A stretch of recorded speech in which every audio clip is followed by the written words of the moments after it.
Hello friends, இன்றைக்கி நம்ம இயற்கையான முறையில் லிப் பாம் எப்படி செய்யலாம்னு சொல்லி பார்க்கலாம் வாங்க. ரொம்ப ஈஸிங்க. வீடியோவை ஸ்கிப் பண்ணாமல் பாருங்கள், அப்போ தாங்க பார்க்குற உங்களுக்கு புரியும். வாங்க ஃப்ரெண்ட்ஸ், இதுக்குள்ளே போயிடலாம்.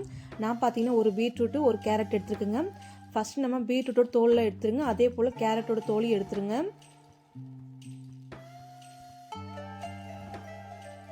அவ்வளோதாங்க, பீட்ரூட் தோலும் கேரட் தோலும் எடுத்தாச்சுங்க. இப்போ நம்ம ஒரு பாத்திரத்தில் தண்ணி வச்சுட்டு கழுவி எடுத்துக்கலாங்க. நல்லா சுத்தமாக கழுவி எடுத்துக்கோங்க. கழுவி எடுத்து ஒரு பிளேட்டுக்குள்ளே எடுத்து வச்சுக்கோங்க. இப்போ நம்ம ஒரு கத்தி எடுத்துக்கோங்க. கத்தி எடுத்து நம்ம பீட்ரூட்லாம் கட் பண்ணிக்கலாங்க. பீட்ரூட்டையும் கேரட்டையும் கட் பண்ணி எடுத்துக்கோங்க. பாருங்கள், கட் பண்ணி எடுத்தாச்சு. இப்போ பார்த்தீங்கன்னா இதை நம்ம மிக்ஸி ஜாருக்குள்ளே மாற்றிக்கலாங்க. மூடி போட்டு நைஸாக அரைச்சிட்டு வந்துடலாங்க. தண்ணி எதுவுமே ஆட் பண்ணக்கூடாதுங்க. தண்ணி எதுவுமே ஆட் பண்ணாமல் நீங்கள் மூடி போட்டு நல்லா நைஸாக அரைச்சிட்டு வந்துடணுங்க. இது போல் நீங்களும் நைஸாக அரைச்சி எடுத்து வச்சுக்கோங்க. மூடியில் இருக்கிற பீட்ரூட் கேரட் எல்லாமே எடுத்துக்கோங்க. இன்னும் மிக்ஸி ஜாரை ஒரு ஓரம் வச்சுருங்க. பார்த்தீங்கன்னா ஒரு கப் எடுத்துக்கோங்க. கப்பும் வடிகட்டி எடுத்துக்கோங்க. அரைச்சி வச்ச பீட்ரூட்டை இதுக்குள்ளே போட்டுக்கோங்க. வடிகட்டிக்குள்ளே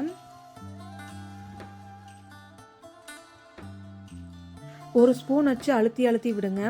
அப்போ தான் நான் பீட்ரூட் இருக்கிற சாரெல்லாம் கீழே இறங்குங்க. இந்த மாதிரி அழுத்தி எடுத்துக்கோங்க. அப்போ தான் அதில் இருக்கிற தண்ணியெல்லாம் கீழே இறங்கி வருங்க.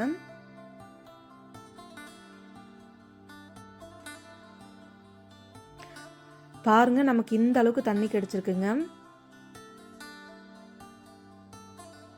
நான் ஃபுல்லாகவே அழுத்தி எடுத்துட்டேன். இந்த அளவுக்கு நமக்கு தண்ணி திக்காக கிடைச்சிருக்குங்க. இப்போ நம்ம வேற ஒரு பவுல் கேஸ் ஸ்டவ் ஆன் பண்ணி மீடியம் ஃப்ளேம்லேயே வச்சுக்கோங்க. கரெக்டாக பார்த்தீங்கன்னா 3 நிமிஷம் தாங்க வைக்கணும், அதிகமாக வச்சுக்காதீங்க. ஒரு ஸ்பூன் வச்சு கலக்கி விட்டுட்டே இருங்க. கரெக்டாக பார்த்தீங்கன்னா 3 நிமிஷம் தாங்க வைக்கணும், அதிகமாக வச்சிடாதீங்க. அந்த 3 நிமிஷத்துக்குள்ளேயே இந்த தண்ணி ஃபுல்லாகவே வற்றி போய் நல்லா கெட்டியாக வருங்க. இடையில எல்லாம் நீங்கள் மிக்ஸ் பண்ணிகிட்டே தாங்க இருக்கணும் ஸ்பூன் வச்சுட்டு. நீங்களே பாருங்கள் தண்ணி எந்த அளவுக்கு வந்திருக்குன்னு சொல்லிட்டு.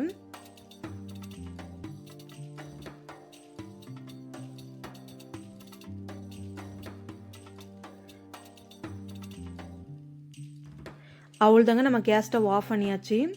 இப்போ பாருங்கள், நமக்கு இவ்வளோ கிடச்சிருக்குங்க. இவ்வளோ திக்னஸாக இவ்வளோ கிடச்சிருக்கு நமக்கு.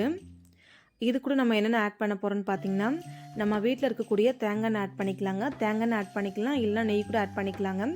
நான் தேங்காய் தாங்க ஆட் பண்ணி போகிறேன். பார்த்தீங்கன்னா ஒரே ஒரு 1/4 டீஸ்பூன் குறைவாக தாங்க ஆட் பண்ணியிருக்கேன்.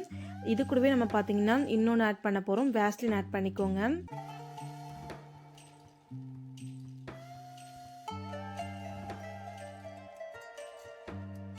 வேஸ்லின் ஆட் பண்ணிக்கோங்க. 1/4 டீஸ்பூனுக்கு குறைவாக ஆட் பண்ணிவிட்டு நீங்கள் ஸ்பூன் வச்சுட்டு நல்லா மிக்ஸ் பண்ணி விடுங்க.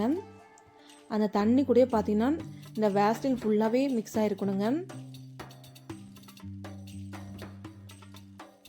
பாருங்கள் நீங்களே எந்த அளவுக்கு மிக்ஸ் ஆகிருக்குன்னு சொல்லிட்டு, இப்போ எந்த அளவுக்கு திக்னஸாக இருக்குன்னு சொல்லிட்டு. நல்லா மிக்ஸ் ஆகிற அளவுக்கு நல்லா நீங்கள் மிக்ஸ் பண்ணி விடணுங்க. அவ்வளோதாங்க, நான் மிக்ஸ் பண்ணியாச்சு. குட்டியாக ஒரு டப்பா எடுத்துக்கோங்க. நான் பார்த்தீங்கன்னா வேஸ்லின் டப்பாவே எடுத்துருக்குங்க. அதுக்குள்ளேயே நான் ஸ்டோர் பண்ணிக்க போகிறேங்க. உங்கள் வீட்டில் நீங்கள் எந்த பாக்ஸ் வச்சுருந்தாலும் சரிங்க, அந்த பாக்ஸ்க்குள்ளே நீங்கள் ஸ்டோர் பண்ணி வச்சுக்கலாங்க. அவ்வளோதாங்க, நான் வேஸ்லின் டப்பா ஃபுல்லாகவே போட்டிருக்கேன். இப்போ நல்லா நான் மேலே நைஸ் பண்ணி விட்டுருங்க. நல்லா தட்டி விட்டு அதுக்கப்புறம் நீங்கள் மூடி போட்டு க்ளோஸ் பண்ணி ஃப்ரிட்ஜுக்குள்ளே வச்சுருங்க. ஒரு 2 மணி நேரம் ஃப்ரீசருக்குள்ளே வச்சுக்கோங்க. 2 மணி நேரம் கழிச்சு பார்க்கலாம் வாங்க. இப்போ பாருங்கள், நான் எடுத்துட்டேன். 2 மணி நேரம் ஆயிருக்குங்க. எந்த வித கெமிக்கல் ஆட் பண்ணாமல் ரொம்ப சூப்பராக கிடச்சிருக்காங்க. உண்மையே கலர் ரொம்ப சூப்பராக இருக்குங்க. இந்த லிப் பாம் பார்த்தீங்கன்னா கம்பல்சரி 15 நாள் மட்டும் வச்சு யூஸ் பண்ணுங்க. அதுக்கு மேலே யூஸ் பண்ணாதீங்க. நான் கொஞ்சமாக எடுத்து போட்டு காமிக்கிறேன், நீங்களே பாருங்கள். உண்மையிலே கலர் ரொம்ப சூப்பராக இருக்குங்க. மறக்காமல் உங்கள் வீட்டில் ட்ரை பண்ணி பாருங்கள். எந்த வித கெமிக்கல் ஆட் பண்ணலைங்க. பிடிச்சிருந்தா சப்ஸ்கிரைப் பண்ணுங்கள், லைக் பண்ணுங்கள், கமெண்ட் பண்ணுங்கள், ஷேர் பண்ணுங்கள். மறக்காமல் நீங்களும் உங்கள் வீட்டில் செஞ்சு பாருங்கள். Thank you friends. நாளைக்கு பார்க்கலாம் வேறு வீடியோவில்.